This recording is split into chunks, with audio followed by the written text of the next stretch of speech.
I'm doing a little meditation here on azamra from NACHMAN of Breslov's Likutei Moharan, collected essays. And this is 282 in part 1 of essay 282 in part 1 of this Likutei Moharan, azamra. I will sing. I will sing.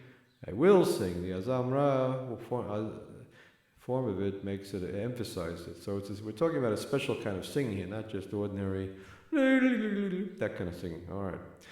So what I'm going to do is try to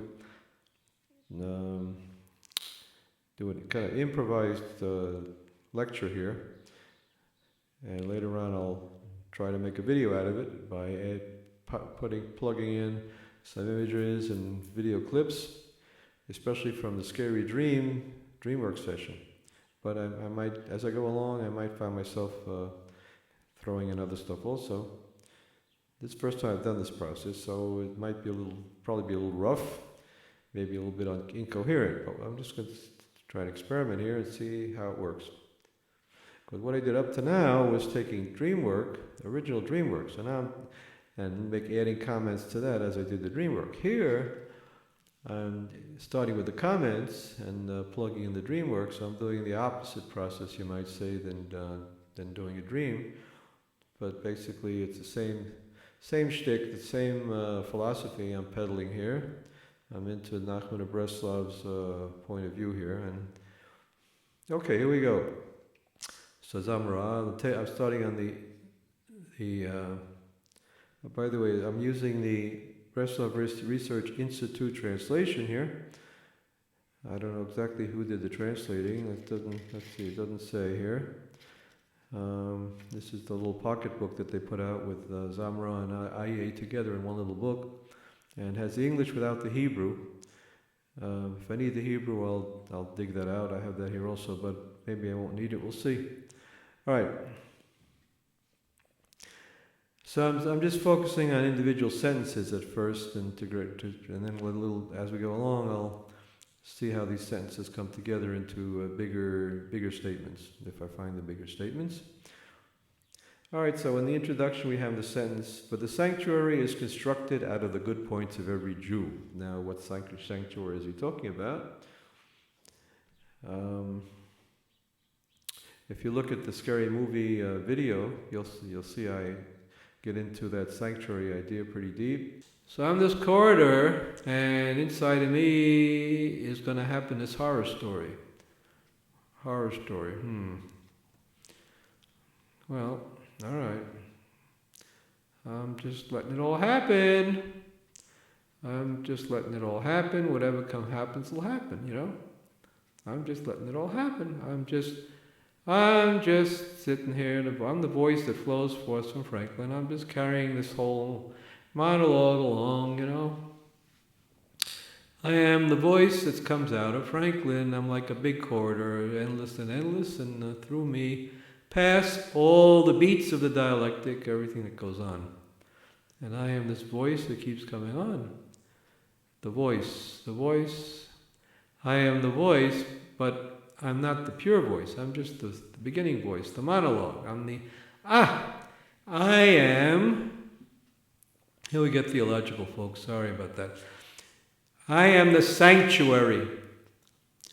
You know, Moses stretches out his hand or something, makes a sanctuary. So in other words, a sanctuary is the here and now process of working on awareness moment by moment, the meditative process, and the words that come out create this bubble of living experience. This monologue is the bubble, the sanctuary, within which holiness could happen.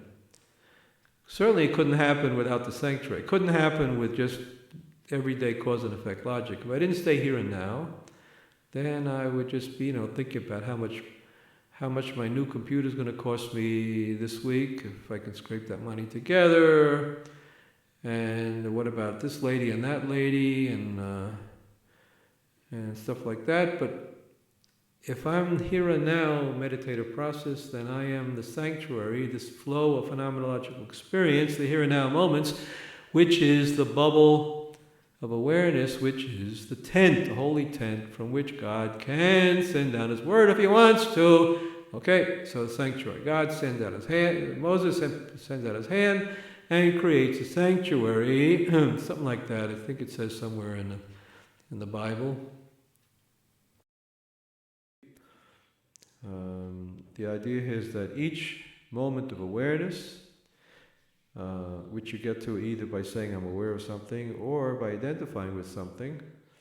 For example, if I say I am a butterfly, then that's a way of getting to the inner idea of that butterfly and being aware of the butterfly, rather than judging the butterfly or analyzing the butterfly, scientifically using deductive logic. Okay, so the sanctuary is a metaphor here for this inductive process of working with awareness and identifications to build up a bubble of awareness, or in biology, somebody named von Uexküll calls it the Umwelt. For example, the phenomenological experience of a fly is his Umwelt. Welt is world. I guess that's his own personal world. So allowing yourself to be like a fly here instead of like an intellectual person, and just see where the world from a fly point of view, or from a bug point, from a worm point of view, or from seeing it in a simple biological way rather than a sophisticated intellectual way. That is what we mean by induction. So in a sense, induction is a higher form of perceiving, but it's also a very lower form of perceiving. It's associated more with the autonomic nervous system rather than the sympathetic nervous system. Okay, so the sanctuary is constructed out of the good points of every Jew. Well, forget Jew here, just say person or a creature even. So that by good points, we mean the points that are associated with the ultimate good, which comes out of all this inductive awareness type process. That's what Plato would probably call the good. The encompassing overall total enlightenment state that you would get to if you stayed with one dream for the rest of your life and worked on it. So that good is the ultimate reference point when he's talking about the good points which are related to that good, that ultimate messianic, holistic experience of enlightenment that comes when you get rid of when you leave the deductions behind and can get involved in a world of inductions. Okay, so that's the Gestalt bubble that comes out of 5 minutes or 3 hours of dream work. That awareness continuum is a sanctuary, in a sense that it's a holy place where the divine soul is operating rather than our everyday animal soul is operating. Well, there I just created a confusion because I just said that animals like flies are on a higher level, and in here in our dopey, narrow, sectarian religious point of view, we want to say that the animal soul, that's our lower side, but actually, from this point of view, the animal soul is the higher side, but that's just going to get confusing. So let's just say the animal soul here, in the conventional sense, is the one that's stuck in all these rigid distinctions, this, that, and the other thing, deductions, whereas the divine soul, we're looking at it here, phenomenologically speaking, is the liberated the soul that's involved in inductive logic. Bell Backup is the name of this young lady. We're doing I'll talk to the camera for a second. So we're doing our awareness exercise for 2 hours. And we're starting now. Okay, so what are you aware of now? That's the question we're asking basically for the next 2 hours. I'm aware of the cool air, my feet on the ground,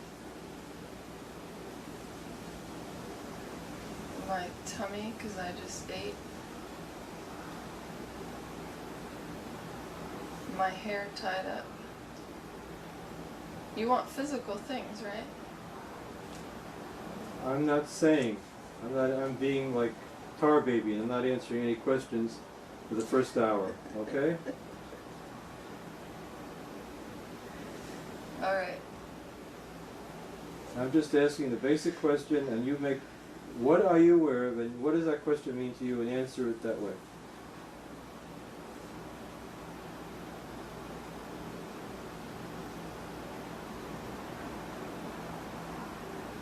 Oh, you're asking it again? I'm always asking it for the next 2 hours, right? I'm aware of seeing you in all blue.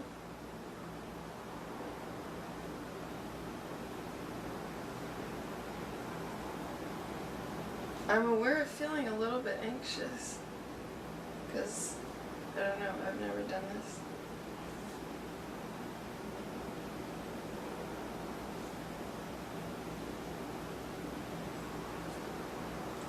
I'm aware of, like, my center feeling a little anxious, like in my stomach.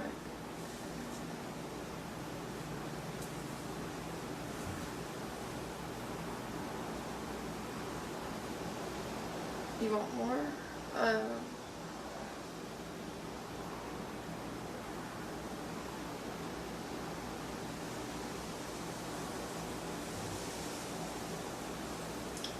I feel like I have energy, but at the same time I feel like my energy's zapped, and I feel like that often.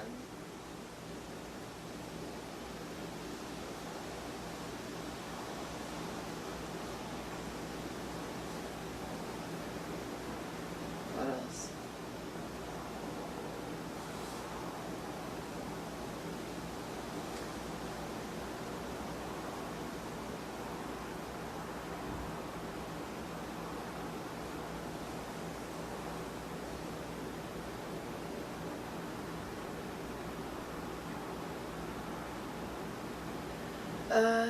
I'm aware that my eyes probably look red because I have some sort of irritation. It might be soap or something that happens every so often where I think especially this one, it's red. So I'm aware of that.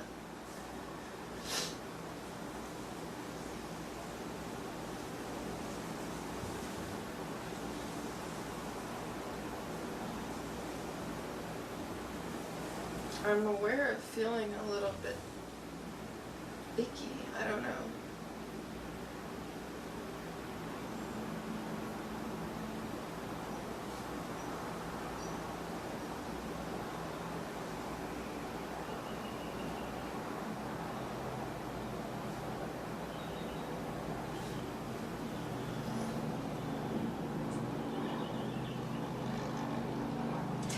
I'm aware of feeling like I want to cry.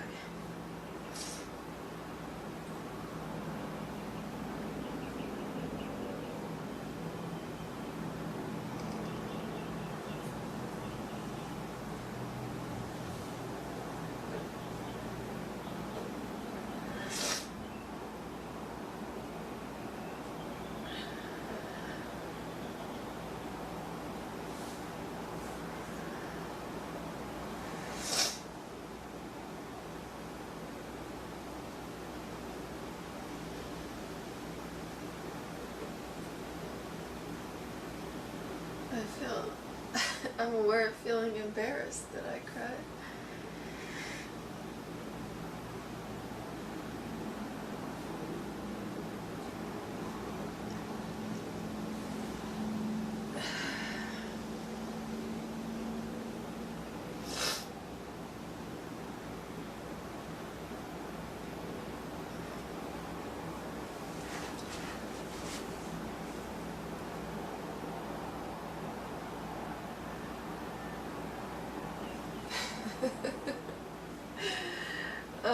I'm aware of thinking it's funny that I cried.